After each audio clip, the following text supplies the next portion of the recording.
नाज़रीन आगे बढ़ेंगे। अहम तरीन खबर आई है IMF के हवाले से। मुल्क की तारीख की महंगी तरीन शरह सूद पर कर्ज लेने का इंकशाफ हुआ है। हुकूमत यूरोपीय बैंक के 60 करोड़ डॉलर कर्ज पर 11% सूद अदा करेगी और सऊदी अरब की जानिब से रेकॉर्ड में 15% सरमायाकारी की पेशकश हुई है। SIFC से मंजूरी ऑब्वियसली हो गई है। अब हतमी फैसला जो है वो कैबिनेट के सुपुर्द किया गया है, कैबिनेट कमेटी के सुपुर्द किया गया है। मेरे साथ मौजूद हैं डॉक्टर खाकान नजीब साहब, माहिर माशी उमूर हैं। बहुत शुक्रिया आपका। अस्सलाम वालेकुम डॉक्टर साहब। ये फरमाइए सर, आज ये खबर आई है कि हुकूमत ने यूरोपीय बैंक से जो 60 करोड़ डॉलर का कर्ज लिया है उस पर 11% शरह सूद पर यह कर्ज लिया गया है। तो सर, क्या इससे पहले हमें कोई ऐसी मिसाल मिलती है कि इतना महंगा कर्जा लिया गया हो? किरण, एक तो बात यह है कि हमें बिल्कुल क्लियर रहना चाहिए कि IMF की एंगेजमेंट जो है वो पाकिस्तान के लिए मस्ट है।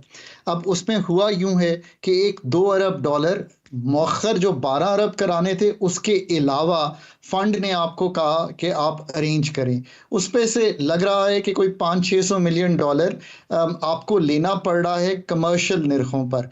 और कमर्शियल निरखों पर आज जो पाकिस्तान है उसको लाइबोर प्लस 5 या 6% पे ही कर्जा मिल सकता है, बिकॉज आप CCC की रेटिंग पर हैं। आपके पास और कोई चारा नहीं था, सो आपको ये करना पड़ा। But what could have been negotiated was कि जहां आप 26 अरब डॉलर ओवरऑल जमा करने की पोजीशन में आ गए हैं, 12 अरब डॉलर के फ्रेंडली कंट्रीज के मौखर होने हैं, 4 अरब डॉलर कमर्शियल रोल ओवर्स हैं, बाकी आपको मल्टीलैटरल से पैसे आ जाएंगे, तो आप 600 मिलियन डॉलर फंड को भी शायद समझना चाहिए था कि शायद इंतजार कर लेते।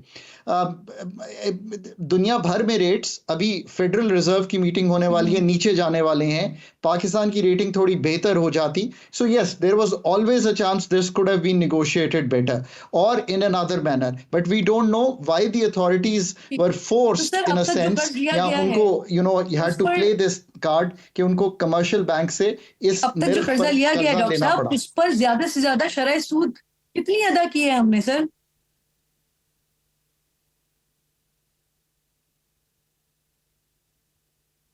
देखिए, इस वक्त तो 5-6% के दरमियान ही जो कर्ज हैं वो हैं। फिर जो हमने बॉन्ड फ्लोट किया था वो 7-8% पे किया था। और जो हमारे प्रोजेक्ट लोन्स हैं वो तो 2.5-3% पर होते हैं, वो बहुत लॉन्ग टर्म होते हैं। कमर्शियल डेट जो है महंगा भी होता है, शॉर्ट टर्म के लिए भी होता है, और पाकिस्तान को इसको अब अवॉइड करना चाहिए और इसमें से निकलना चाहिए। मैं बार बार कहता हूं कि पाकिस्तान की डेट रीप्रोफाइलिंग, कहीं कहीं रीस्ट्रक्चरिंग ये करना पड़ेगी अगर डेट को सस्टेनेबल लेवल्स पर रखना है। I think both the IMF and the authorities अभी इस चीज़ से शायद रेकनसाइल फुली नहीं कर पा रही। अगर ये सब कुछ नहीं करेंगे तो फिर इसी तरह महंगा कर्जा अच्छा मांगना पड़ेगा। काका साहब, जो ऑल इन खबर ऑल है देखिए, उसके इस वक्त तो मुताबिक IMF का लंदन ब्रांच से एंगेजमेंट हासिल किया करना गया है जरूरी और था, वहां सो इस वक्त शरह अथॉरिटीज ने। सूद जो है वो 5.5% है। तो इस इजाफी शरह सूद की क्या वजह है सर?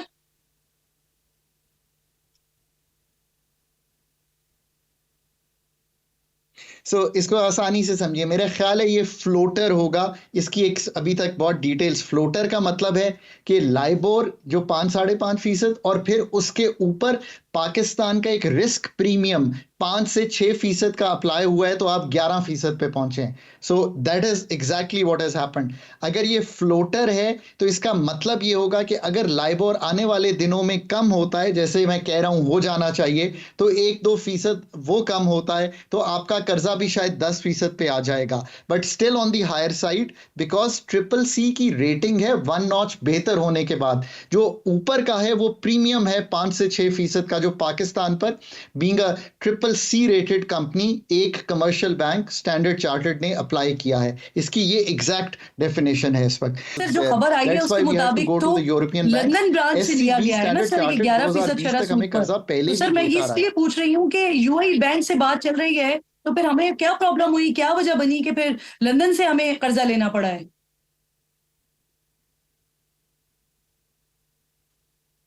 सो सो इसको इस तरह समझे ना कि चूंकि स्टैंडर्ड चार्ट का ये वाला जो रीजन है वो इंग्लैंड बेस्ड है, सो हम उनको अप्रोच कर रहे थे। अब ये तो एग्जैक्टली कहना मुश्किल है कि क्या UAE टाइम पे नहीं आ रहे थे वो बैंक्स, या अदर मिडल ईस्टर्न बैंक्स या चाइनीज और एक्सटेंड करने को तैयार नहीं थे कि हमें वहां जाना पड़ा। मैं अब भी कहता हूं कि in good negotiation IMF is all about good negotiation and in good negotiation हम जहां 26 अरब डॉलर इकट्ठा कर चुके थे तो मे बी ये 300 से 600 मिलियन डॉलर का वेट किया जा सकता था। हम्म। अच्छा, एक और चीज बताइए खाकान साहब, सऊदी अरब की जानिब से रेकोडेक में 15% सरमायाकारी की पेशकश की गई है और SIFC ने मंजूरी भी दे दी है इसकी। कितनी अहम पेशरफ्त है ये और इससे कितनी सरमायाकारी आएगी? मैंने इस पे द न्यूज़ अखबार में रेकोडेक के बारे में एक बहुत ही तफसीलन आर्टिकल लिखा है। सो मैं बखूबी वाकिफ़ हूँ कि ये क्या हो रहा है।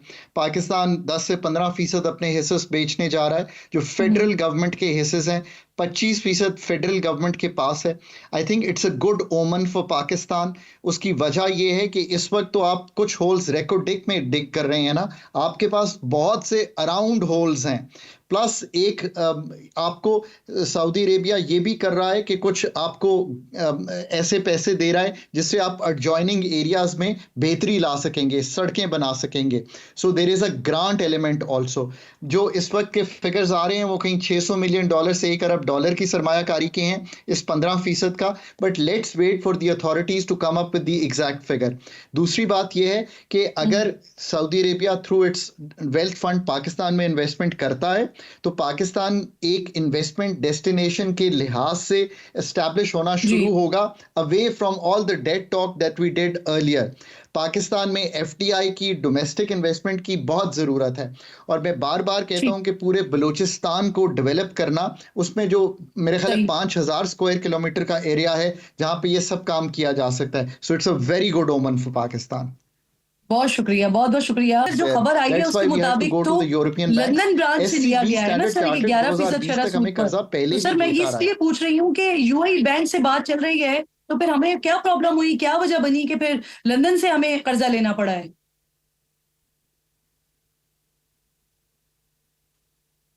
सो इसको इस तरह समझे ना कि चूंकि स्टैंडर्ड चार्टर्ड का ये वाला जो रीजन है वो इंग्लैंड बेस्ड है, सो हम उनको अप्रोच कर रहे थे। अब ये तो एग्जैक्टली कहना मुश्किल है कि क्या UAE टाइम पे नहीं आ रहे थे वो बैंक्स, या अदर मिडल ईस्टर्न बैंक्स या चाइनीज और एक्सटेंड करने को तैयार नहीं थे कि हमें वहां जाना पड़ा। मैं अब भी कहता हूं कि in good negotiation IMF is all about good negotiation and in good negotiation हम जहां 26 अरब डॉलर इकट्ठा कर चुके थे तो मे बी ये 300 से 600 मिलियन डॉलर का वेट किया जा सकता था।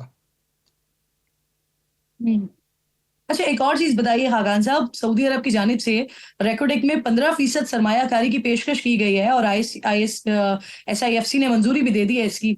कितनी अहम पेशरफ्त है ये और इससे कितनी सरमायाकारी आएगी? मैंने इस पे द न्यूज़ अखबार में रेकोडेक के बारे में एक बहुत ही तफसीलन आर्टिकल लिखा है। सो मैं बखूबी वाकिफ़ हूँ कि ये क्या हो रहा है। पाकिस्तान 10 से 15% अपने हिस्से बेचने जा रहा है, जो फेडरल गवर्नमेंट के हिस्से हैं 25% फेडरल गवर्नमेंट के पास है। I think it's a good ओमन फॉर पाकिस्तान। उसकी वजह ये है कि इस वक्त तो आप कुछ होल्स रेकोडेक में डिग कर रहे हैं ना, आपके पास बहुत से अराउंड होल्स हैं। प्लस एक आपको सऊदी अरेबिया ये भी कर रहा है कि कुछ आपको ऐसे पैसे दे रहा है जिससे आप एडजॉइनिंग एरियाज में बेहतरी ला सकेंगे, सड़कें बना सकेंगे। So there is a grant element also. जो इस वक्त के फिगर्स आ रहे हैं वो कहीं 600 मिलियन डॉलर से 1 अरब डॉलर की सरमायाकारी के हैं इस 15% का। But let's wait for the authorities to come up with the exact figure. दूसरी बात यह है कि अगर Saudi Arabia through its wealth fund Pakistan में इन्वेस्टमेंट करता है तो पाकिस्तान एक इन्वेस्टमेंट डेस्टिनेशन के लिहाज से एस्टैब्लिश होना शुरू होगा, away from all the debt talk that we did earlier. Pakistan में FDI की, डोमेस्टिक इन्वेस्टमेंट की बहुत ज़रूरत है और मैं बार बार कहता हूं कि पूरे बलूचिस्तान को डेवलप करना, उसमें जो मेरे ख्याल 5000 स्क्वायर किलोमीटर का एरिया है जहां पे ये सब काम किया जा सकता है। So it's a very good ओमन फॉर पाकिस्तान। बहुत शुक्रिया, बहुत बहुत शुक्रिया।